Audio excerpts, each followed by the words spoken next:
Hello, everyone. I am Maria Augusta Gonzalez. I'm a mother of Julian and Agustin. I'm an agricultural engineer. I'm a grower in the province of Santa Fe. I lead my family's company. I've been an Aapresid member for many years. I am part of the Rosario Regional Office, which I chair between 2020 and 2022. Since 2021, I've been part of Aapresid's board. And I also support the Aapresid Joven project. And this year, I also became the communication deputy director and I'm also part of the network of rural women. Talking about this panel, Women Leaders, it is very important to define the term leader. We find the word in the literature, personal development literature, in the media, but it is a concept that has a negative connotation too. It's like you are an authoritarian leader in an extreme. But there's a definition that's not mine, but by Mercedes Bray, that says that a leader is a person that's capable of creating context and spaces for things to happen, to promote changes that will be of benefit for societies, communities, organizations, or a family. Why not? Over the last years and decades, many women have gone from the private sphere to the public sphere, and we find some situations that are sometimes hostile for women. This has led to a conflict or a confrontation that you can understand knowing where you come from, where you are, and where you're heading. For thousands of years, we have taken care of children, people who need assistance at home. That was our field of action. Everything happened in the private space, and this led us to develop capacity and skills to collaborate, reach consensus, empathy, generosity, listening skill. Men, on the other hand, for many years were the only ones in the public space focused on strength, decision-making, risk-taking, and that dynamics has come to an end. And where are we going, or where should we be going? Which change the rules of the game, creating a new reality where men and women develop at the same level. And this is good for everyone. The goal is not to replicate masculinized patterns, but to be part of a global transformation from the female essence. And the goal of this panel, that includes reference women, were very necessary to inspire other women to feel decision-making processes so as to contribute from our position, our feminine essence, and our feminine leadership. Thank you. Well, good morning, everyone. Good morning, girls. I'm saying girls because I see very few men. I hope next year it will be half and half because we're very used to talking about these topics, but we also need the other part. Otherwise, change will not happen. I am Magdalena Pese. I'm the first women CEO of an organization which promotes the wine in the world, and I'm extremely happy to be part of this panel and to share it with 4 amazing women. When I read their CVs some weeks ago, because I had to introduce them, I said, wow, they all have traveled an amazing path. I'd like to thank Aapresid, Maria Augusta, and the whole Aapresid team, who's also working to turn this sector, where men have prevailed for many years, a new sector that is getting used to working among peers, and we all can contribute because, as Aapresid says, everything is connected. First, I'd like to introduce Lucía Ginzo. She's a director of corporate affairs and sustainability. She has a 20-year track record in strategic communication and public affairs. Over the last 10 years, she has held executive positions and she's been part of the top management. She's worked in international companies, holding and startup, especially in the transportation industry and air and railway transportation. As you may imagine, two complex areas. And she also worked in civil organizations, in the media, and in the public sector. Lucía has a master's degree in innovation and company entrepreneurship. She got a degree from one of the most important business schools in Spain. She has postgraduate degrees in change management in UCIMA, in corporate communication at Austral University. She has also a graduate degree from UCES. She's part of DIRCOM. She's a professor. In 2019, she got the degree, the award ACON to the Professional Communicator of the Year. Lucía is part of Fly Bondi aeronautical industry. Welcome, Lucía. A strong round of applause for Lucía over Zoom, because unfortunately she was not able to be here with us face to face. There is Aline Mugisho. Aline, I'm going to speak in Spanish because people here have a translation set. Aline is an expert in the development of women and young people with wide experience in strategic work in the labor force. She's currently the executive director of agro entrepreneurs in the National Institute of Tropical Agriculture. She's based in Africa. She's the national coordinator of the consulting group on international agricultural research for Nigeria. And before joining the IITA, she was a senior project manager at the German Ministry of Women, Youth, Children, and Third Age, where she focused on the national integration of refugees, people requesting asylum and immigrations through the European Center for Youth Education. Prior to that, she participated in the transition process for the Millennium Developments to the SDGs, and she supported early adoption in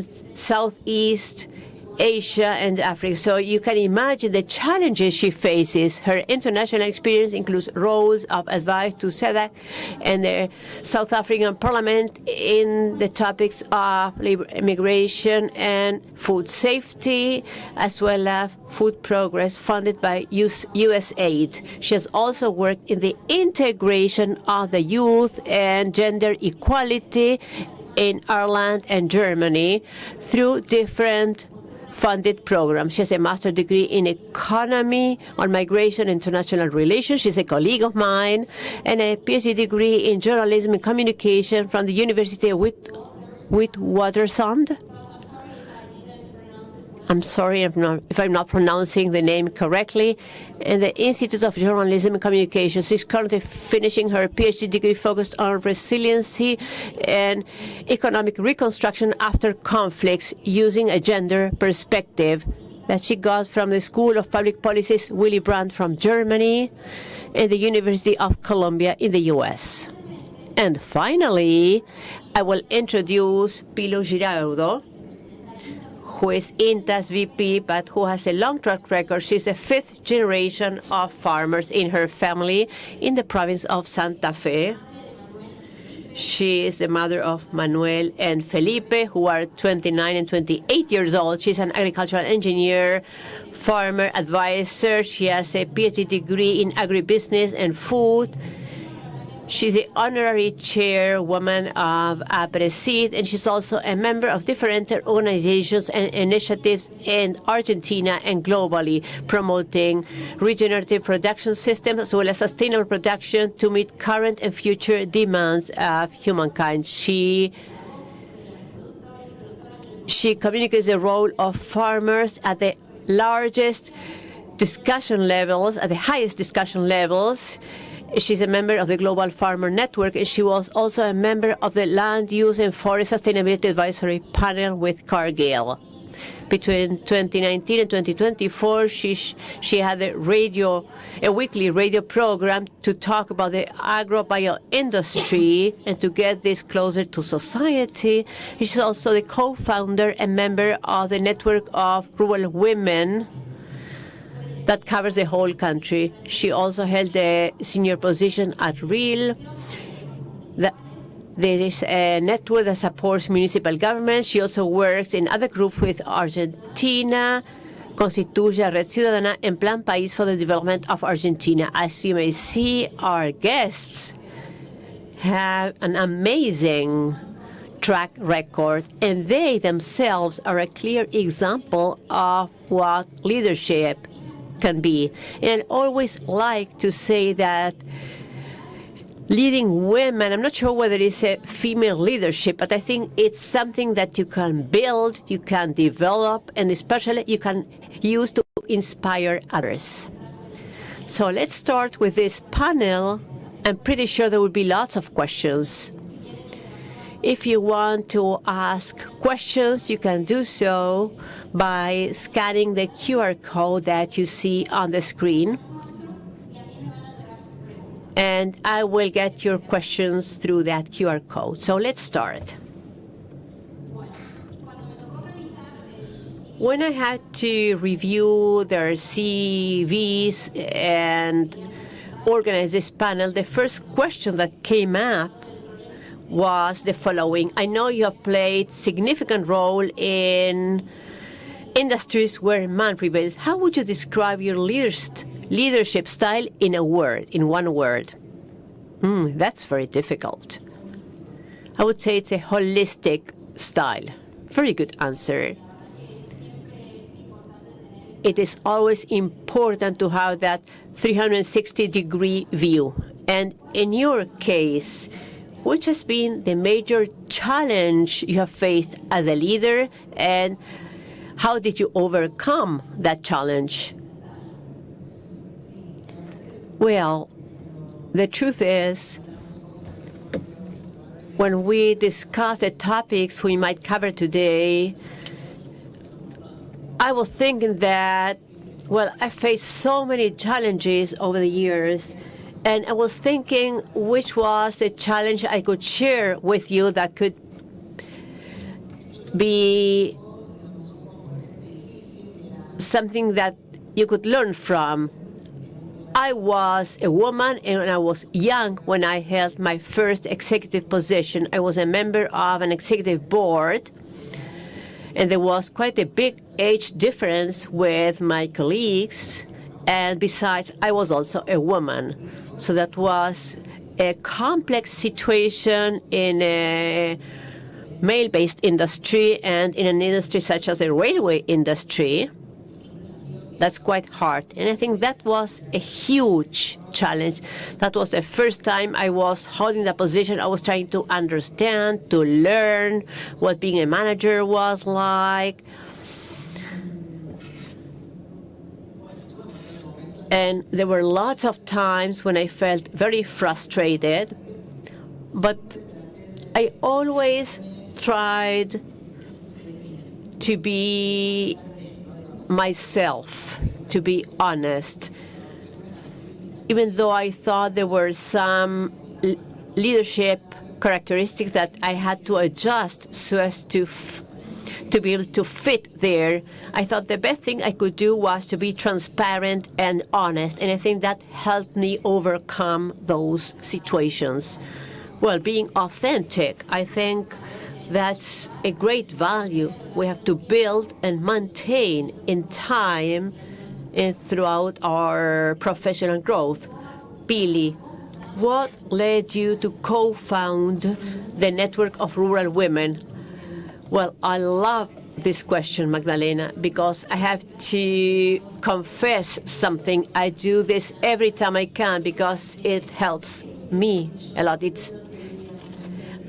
I was not aware of this. The gender topic was something I was not aware of at all. I'm part of a family living in a very small town. My sister is here, and I'm pretty sure she will relate to this.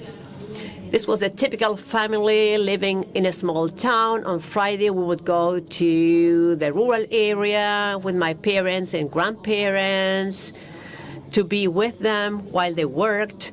And in my family, we have lived the same situation for ages. There are 3 sisters in my family. Unfortunately, my eldest sister passed away. She had chosen my father's profession, who is a farmer and who's also notary public, so I decided I was going to work in the rural sector. I loved that. It was quite natural to me. Same thing at school. There were very few women. It's totally different from now, but it was natural to me because that was my life. That had always been my environment. And in 2018, when Argentina held the G20 presidency, I was part of the discussion panel with IITA, and Argentina suggested that the discussion heads working with G20 countries on gender equality and digital equality, well, they wanted to include the rural sector with women, especially at the forefront. I met lots of people from Argentina and from all over the world. I became aware of the fact that rural women are 1/4 of the global population. We account for over 40% of the agricultural workforce in the world. And I learned about terrible figures showing the unmet needs of women. And there we realized it was very important to work all together. Usually the trend is to work on sectors, on more vulnerable women, on very specific initiatives. We were not very successful there with our project, but we were successful in terms of the decision to do things, because we said we have been working very hard, we have been working together, let's try to turn this into a concrete reality. So we created the network of rural women in 2018. Today there are over 500 women in that group representing different organizations. For example, there are women who do craft work in the north and northeast part of Argentina, and they have organizations that are made up of over 3,000 women. So, and each of us represent different organizations, and if we do not do that, we try to invite the participants in our network to choose an organization they can relate to so as to include it in our network, so as to become stronger and take this vision to our organizations. And the best thing about this decision to create the network was that we really showed the diversity in a group. We play completely different roles. We cover completely different territories. Our knowledge is completely different, from the oldest ancestral knowledge to the most modern knowledge. It's amazing how much we learn from one another. And ultimately, the end of the network is a common good. So it goes beyond what we do among women. It's so challenging and at the same time so nice to be able to build networks, to connect the different parts, and to learn from one another, from our experiences, because ultimately we all have something to contribute, to tell you, to share. So congratulations for your work. Well, we have been working with Gusti. Yes, I know both of you are the co-founders. And considering this, which do you think, because you may have not been aware of this because it was natural for you, but once you realize what the environment is like, you put your glasses on and suddenly you start seeing a different reality, you start seeing numbers, you think that there is that poor women outnumber poor men. So what is it that you think has been key in helping you realize that, hey, there are obstacles here? How did you overcome that? Actually, working with others. And in my opinion, that is why, and I said this before, women who are not part of an organization should choose one, because our father, when we were very little, almost demanded that we participate in different organizations since our very early age. And it took me a long time to realize the value in that mandate. Participating in an organization with others makes you forget your individual self, actually forces you to be in the shoes of the others, and you start building not only a collective vision, but a collective construction. And whatever hindrance you may experience individually, if you are surrounded by others, you can overcome it. Absolutely. And empathy plays a major role, I think, today more than ever. And sometimes we lose sight of that. And having that present in our minds helps us overcome things. And with this, we turn to Aline, who is following us and listening from Nigeria. Is the Zoom link all set so that we can see her on screen? I think there's a video to be shared. The technical side is set. Can we get started before we give the floor to her?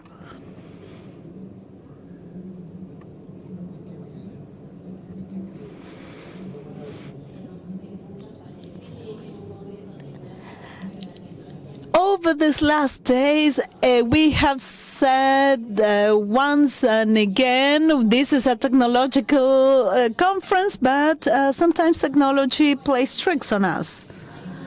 Oh, okay, yes, there's a technical issue. So in the meantime, Lucía, let me get back to you.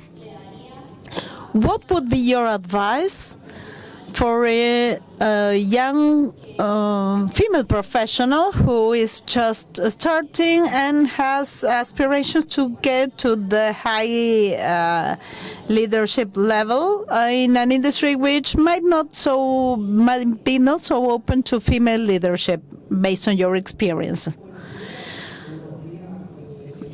First of all, I would say it is a suggestion. I have never liked the advice as such, so it is always a suggestion, and I need to frame it from where I'm making this suggestion. This is from my outlook, from my track record, from my own experience. So coming back to what the previous speaker said, sometimes we don't realize this gender issue if we were not exposed in life, in work, wherever, to that situation. And I think that has to do with generations. But sometimes there is also misunderstanding, where you think that in order to work for positioning women within companies, we need to adopt masculine features. And sometimes we mainstream aggressiveness because we believe that this will help us occupy certain roles or grow in a certain way. And I think it is actually the other way around. And it took us a long while to realize that it was the other way around, that it is not by boosting or acquiring masculine features that we will succeed, but actually strengthening the female features that are innate to us. As you were saying at the beginning, those female added to the masculine features make a very interesting mix with outstanding output. So in my opinion, we always need to learn from others, and we leave the gender issue aside, because gender is not such a driver as the person is. What helped me a lot is to have some reference. Sometimes it could be on the academic side or on the work side or somebody from the outside. Sometimes we learn from a family member, but the referent will always be a guide, the point where we go back. because sometimes in the process of having or going through an experience, we lose sight of where to go back to. Training is always key. Being curious. Myself, being so curious, I was attracted to 1,000 things at the same time, and it was a problem for me. And you need to focus on where you want to grow and learn. But curiosity is a very interesting drive, especially in a world where if we are not updated on a number of tools and practices, we start lagging behind. So curiosity is key. Innovation is another key aspect. And also being able to identify where you want to get and what your path will be. All of that help you grow. Excellent. Thank you so much. Do we have Aline already? Yeah. Okay, perfect. Hello, Aline. It is a pleasure to meet you. To be part of this conversation as well, and to join this powerful panel of amazing women leaders. I'm very pleased, and apologies I couldn't be there physically, irrespective of my goodwill. But I'm still going to be in Argentina very soon, so I hope to connect with those of you that will still be in Buenos Aires. Buenísimo. Trataremos de... Okay, so we will try and meet in person eventually. I wanted to ask you, what is the main mission of the IITA project and how it contributes to sustainable development of the countries in Africa where this creates an impact? Thank you so much. I was disconnected for a moment. I don't know if you were able to play the video I shared, which has a bit more information in terms of the introduction of our organization and the work that we do, and a little bit of a history of what we have done. Have you been able to play the video? ¿Se puede no? Okay, no. Unfortunately, we cannot play the video. I'm looking at the technical stuff, but okay, unfortunately, no. But no worries. We will jump into the questions. Could you please briefly tell us what the main mission of the project is, and also, as the executive director, what challenges did you have to face? And in this way, you can empower other women and young women you work with. Thank you so much. I've already been introduced. My name is Aline Mugisho, and I work for the International Institute of Tropical Agriculture, which is one of the 16 CGIAR centers, and our work is predominantly on research. We develop technologies to transform Africa's agri-food system and African agribusiness sector. Our institution was created in 1967, and ever since we have developed multiple varieties in our mandate crops, that is maize, cassava, soybean, and yam, and many more others. It is an interesting platform to be as a woman, because women are the primary actors in agriculture, as most of you would probably know. However, the power of them being able to make decision process in terms of what part of the value chain they can be mostly, that can be mostly beneficial for them, it remains a bit of a challenge. We have several young women who are on the farm 24 hours, 24/7. And at the same time, a lot of these young women are not able, for example, to access technologies. And even if they access them, they cannot afford technologies. because it's not only an issue of them being able to know this technology exists. We have to be able to develop gender transformative approaches that do not only make you understand this thing is there, and as a woman you can make it, you can use it, but we have to enable and unlock opportunities and financial opportunities for women to be able to do that. And so our institute decided to create what we call Partnership for Delivery. And that had multiple areas of focus, but I will focus particularly on our work on women and youth, which is about understanding the unemployment in Africa today is very high. And agriculture is the only sector that has the potential of building sustainable employment for both women across sectors. So we can do that for women who have education and who have not been to school. We can do that with a young woman who cannot afford to go to school, or a young graduate that has just finished school but cannot afford to get a job. And so our program under Youth Agripreneurs is predominantly, or was designed to ensure that young women can make use of opportunities in agriculture to be able to build their own employments, to be able to define their own future. And in creating those employments, they are positioned as catalysts, because the research and innovation that we produce are highly lucrative, has highly lucrative potentials. But these potentials cannot be eaten. So we have to make sure that these potentials are translated into business ventures that young women can be able to access at very low costs and be able to make ends meet and earn an income, a dignified and fulfilling income, because it's not only important for them to earn an income, but to make sure that they earn an income that gives them a sense of fulfillment and a sense of belonging to the societies in which they are. And we've seen transformation in this. We've seen several women, moving from begging or asking for minimum resources to women owning land, women owning large businesses, large-scale businesses, access to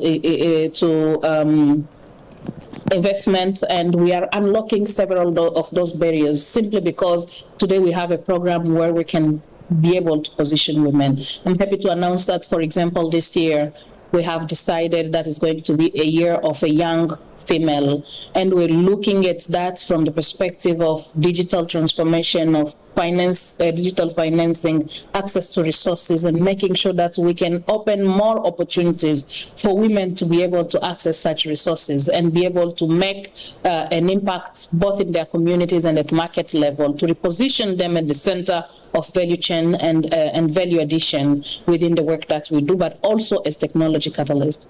And of course, that is challenging because being a woman and demanding a space in the agricultural sector feels like you are an intruder. Mm-hmm. But we're not intruding. We are already the reason why agriculture itself is existing, because without several women working on the farm every day, maybe there wouldn't even be anything to sell on the market. Mm-hmm. However, this is not translating into cash as far as resources are being given or transmitted to women. And so those are some of the challenges that we experience.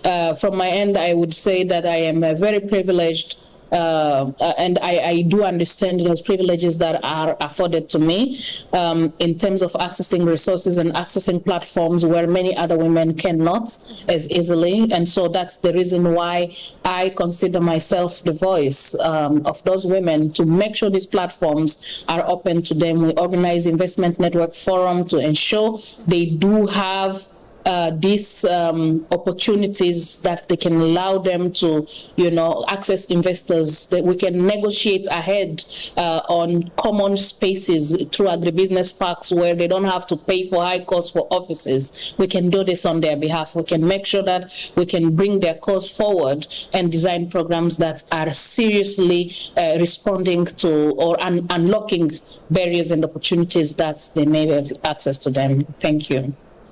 Gracias. Muchas gracias. Thank you so much. Well, I don't see people with the headsets for simultaneous interpretation. I hope you have understood it correctly, because gender cannot be moved away from sustainability. They go hand in hand, and we need to start discussing them, but rather than discussing, taking actual action. So congratulations on everything you have done with your IITA program. And next up, I would like to ask our panelist, Pilar, what does it take to be a part of the network? One of our members of the audience would like to know about it.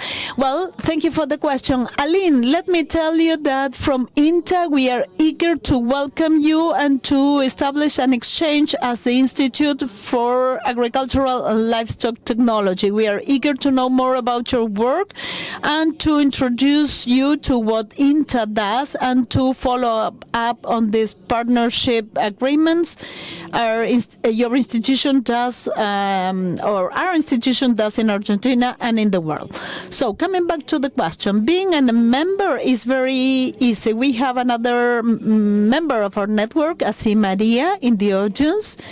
You follow us on our social media, Instagram, X. We are part of the rural networks. There's a link where you will find the form. And the only restriction or condition is that you should be sponsored. And this sponsorship is not meant to be a restriction. We want to really pay attention to the fact that all the members should be rural women. We value diversity, but we at the beginning talked about being true to yourself. We need to be authentic, and we need to be rural to carry out the required work. Absolutely. And this is a recurrent, this authenticity. Well, I wanted to say something about participation in networks, communities, or whatever team we're talking about. It is important to participate. And it is not necessary to be like her case, who is a CEO. No, if you take part in your community's club or in a women network, wherever it is, wherever you can support each other and learn, go for it.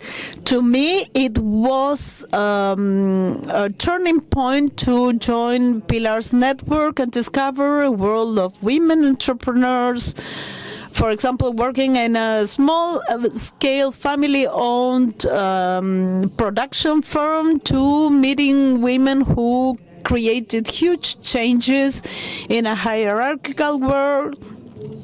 We are all women working along the same lines, following our inspiration, and I always invite women to participate as a team from a network. And today, this is about leadership and female or women leadership, something we can bring to the teams, and also masculine leadership, because of course masculine leadership is also needed, focus-driven, powerful, and of course there are situations that require the mix, or being more feminine, like being open to listening.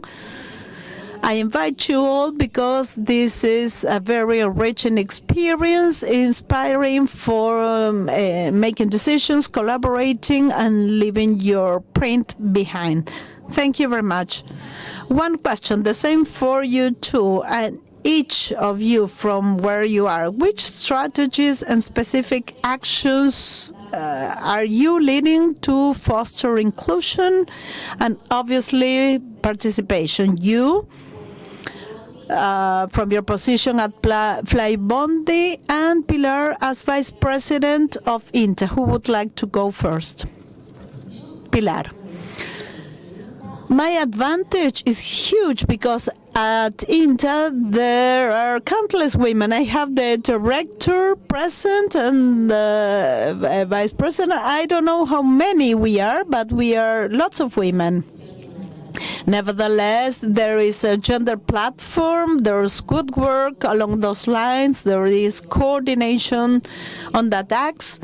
But it is truly a privilege, something that also happens with Aapresid. It is an institution with large female participation as well as male participation. But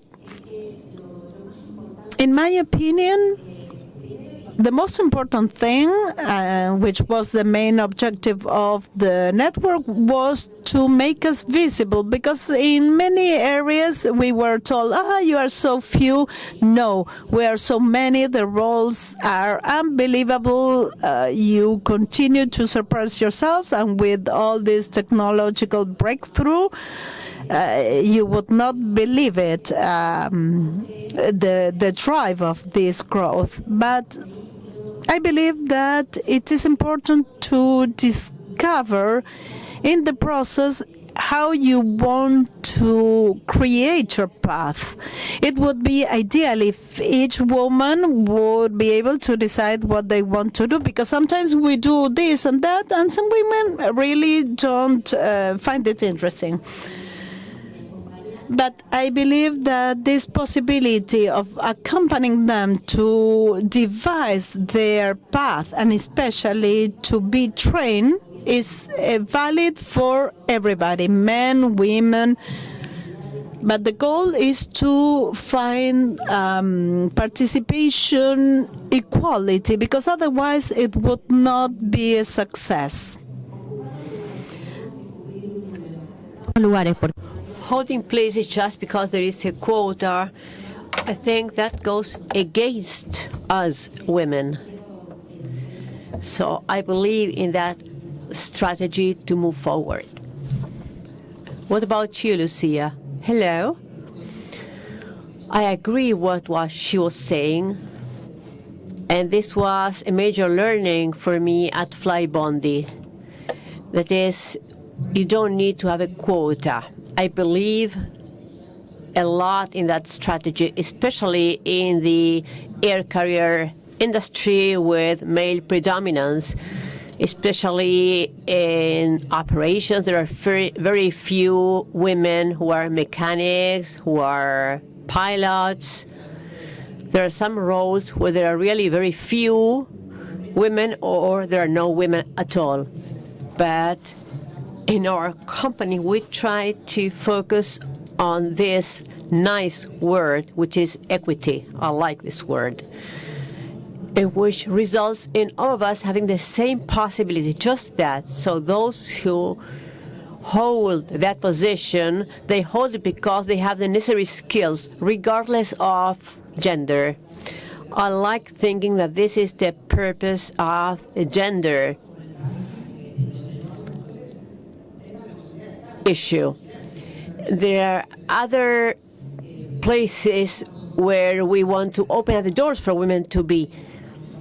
We were discussing this with Magdalena, and we're saying that, for example, the pilot course is very difficult for women because there are two possibilities only today: to do it privately, to study privately, which is very expensive, or be part of the Air Force. And the Air Force is not a place that has been, at least historically, very women-friendly. I hope this will change, because that's why one way of training to become a pilot. So we have to work so that there will be fewer barriers. I'm not saying that they will no longer exist, but there should be fewer barriers, at least, so that women can choose to study what they want. And I agree in that we do not like the term quota. I like thinking that we all should have the same possibilities. And going back to something she pointed out, there is something very important for me in my position. We also need to hold positions in other organizations. Sometimes we can serve as an inspiration to others who may not imagine, or who do not understand, or who do not know what they have to do. And sometimes it's easier than what you imagine being outside, but we have to participate, to connect, and to build networks and bridges. I think that's a great strategy too. Thank you. Can we ask another question to Aline? Are you still there? Yes, great. Aline, what are the super valuable learnings you're getting from your PhD degree in public policies, which are related to food security and youth.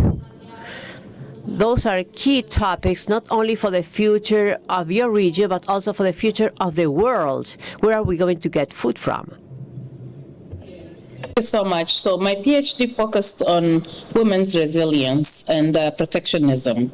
And so it was very important for me to understand, because everybody speaks about large activities for women, but women are so absent in many places. And you realize that they sit in between the grassroots and the middle managers, and not necessarily at the upper level. So my PhD research biggest lesson was for me to understand that we cannot get women in leadership position unless we amplify the actions and the work that they're doing at the grassroots level.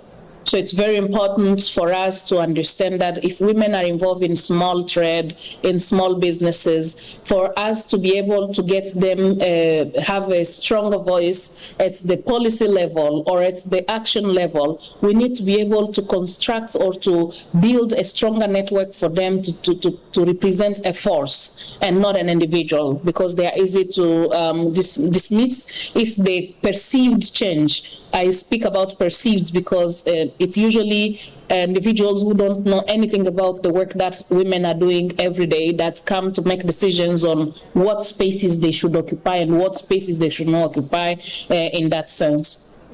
The second aspect is about making sure that we understand the link between opportunities and women, and how women are able to play and make use of opportunities. So I'll give you an example. Today we have a lot of women who are dismissed or will looked at as smallholder farmers because their produce is within a hectare or less, or maybe 2 at max. So we've realized that a lot of resources that can be given to them are being diverted to large companies because those large companies can produce a lot. And so we made sure that we can bring these young women together and make sure they have enough, even if they bring in a hectare or 2, the combination of all their land is going to make it large enough for them to be able to negotiate bigger opportunities. And in this sense, they start getting a position. They can get access to grants that are targeting large-scale farmers because they are now large-scale farmers. As one, they can be considered and dismissed as small-scale, but when they become a group, they can be understood as large. They also share the risks, because most times the risks are very high and the stakes are very high as well. So it's important for them to understand that these risks can be shared if they work together and operate together. And the last part is about understanding that you have to be another woman's keeper. If you have, as a woman, the power and the opportunity to pull more women up, you need to be able to do that, and do that with grace. Because a lot of men look after each other. They whether they are friends or they're not friends, it doesn't matter. Whether they agree or disagree when it comes to them being in a certain platform, they will work and make sure that they are there for each other. I think as women, we need to develop more of that. We need to form a support structure for each other and make sure that if there's a window of opportunity, let another girl, another sister sit in that place. Because that is the only way we're gonna increase our voices at the top level and be able to put across these opportunities. And let us help women learn how to negotiate. They are not different from any other person. It's not a favor that they are getting. If you are giving out your skills, it's important for you to be paid according to the skills that you are putting out there. Your effort is not less of an effort than your male counterpart. And I'm not trying to create war between women and men, but I'm just saying that we have our specific contributions we are bringing in, and then we need to be able to make sure that the negotiation power of women is increased. And to some extent, we've been so used to living in smaller spaces and being put down to smaller spaces that sometimes you are very strong, but you don't even understand the strength you are. So I understood the importance of helping women understand the negotiation power and negotiate when it's necessary to the highest potentials they can be able to access. And finally, the policy is not something that is going to change on its own unless we advocate for very strong implementing measures, and we also advocate for very strong key performance indicators. Last year, the Secretary General of the UN measured the success of the SDGs to 33% only. And the reason for that is because there were key performance indicators that are being tracked in terms of the progress. So we need to be able to also understand the importance of data, and let's just not take for granted the fact that data is very important in representing women and making sure that these young women leaders are there. And their contribution, we need to avail enough resources for women-led ventures, women-led businesses, for them to prosper and highlight those prosperity and career path or success frameworks that are happening. So I think I will stop there. If there is an opportunity, my colleague is ready to share our video so that your colleagues can see more and hear more from women themselves that we've been able to impact. However, if the time does not allow, I am also happy to share this, the link can be included as part of the reports of this conference. Thank you. Muchas gracias, Aline. Un placer. Bueno. Thank you very much, Aline. I'd like to thank you for participating in this panel. I hope we will have another opportunity next year with more people, more voices. We will have to close now, so thank you very much, everyone.